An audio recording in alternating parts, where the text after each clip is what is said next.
അല്ല ചങ്ങന്മാരെ, ഒരുപാട് കാലത്തൊരു ആഗ്രഹമായിരുന്നു നമ്മൾ അബുദാബിയിലെ ഷെയ്ഖ് സയദ് മോസ്കിൽ ഒന്ന് പോയിട്ട് നോമ്പ് തുറക്കുക എന്നുള്ളത്. ഞാനും പോയി. ഒരുപാട് ആളുകൾ ഇങ്ങനെ വീഡിയോ ഇടുന്ന കണ്ടിട്ട് പള്ളിയുടെ ഭംഗി ആസ്വദിച്ച് തന്നെ അവിടെ ഇരുന്നു. ഇരിപ്പിടം എന്ന് പറഞ്ഞു കഴിഞ്ഞാൽ ഏകദേശം ഒരു ദിവസം അവർ 30,000 പേർക്ക് ഇതുപോലെ ഇഫ്താർ വിരുന്നൊരുക്കുന്നുണ്ട് എന്നുള്ളതാണ് അവിടുന്ന് കിട്ടിയിട്ടുള്ള അനൗദ്യോഗിക കണക്ക്. അതിൻ്റെ സത്യം എനിക്കറിയില്ല, അറിയുന്നവർ കമൻറ്റ് ഇടുക.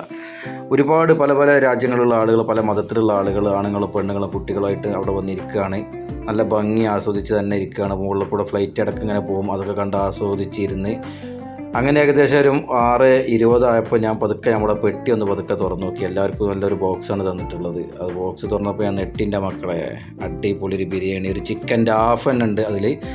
അതിൻ്റെ കൂടെ തന്നെ നല്ല അടിപൊളി നാടൻ വെജിറ്റബിൾ സൂപ്പ്, അതുപോലെ ഒരു ആപ്പിൾ ഉണ്ട്, ഒരു പഴമുണ്ട്, നമുക്ക് കഴിക്കാനുള്ള ഫോക്ക് നൈഫ് കാര്യങ്ങളൊക്കെ ഉണ്ട്. അതുപോലെ തന്നെ ഈത്തപ്പഴം, നമുക്ക് നോമ്പ് തുറക്കുമ്പോൾ ഉപയോഗിക്കാനുള്ള ഈത്തപ്പഴം ഉണ്ട്. വെള്ളമാണെങ്കിൽ ലെബന് വാട്ടർ, നല്ലൊരു വെള്ളത്തിൻ്റെ ബോട്ടിൽ, അതുപോലെ ഒരു ജ്യൂസ് ഉണ്ട്. അതുപോലെ തന്നെ ഒരു സലാഡ്. ഇത്തിരി ഐറ്റം ഒതുങ്ങിയിട്ടുള്ള ഒരു ചെറിയ ബോക്സാണ്. അതൊക്കെ നോമ്പൊക്കെ തുറന്ന് ഷെയ്ഖ് സയദ് മോസ്ക് പോയി നമസ്കാരമൊക്കെ കഴിഞ്ഞ് നേരെ മക്താർ ബ്രിഡ്ജിൻ്റെ ഭംഗി ആസ്വദിച്ച് നേരെ ദുബായിലേക്ക് പോകുന്നു. പുതിയൊരു വീഡിയോ ആയിട്ട് വീണ്ടും കാണാം. ഓക്കെ.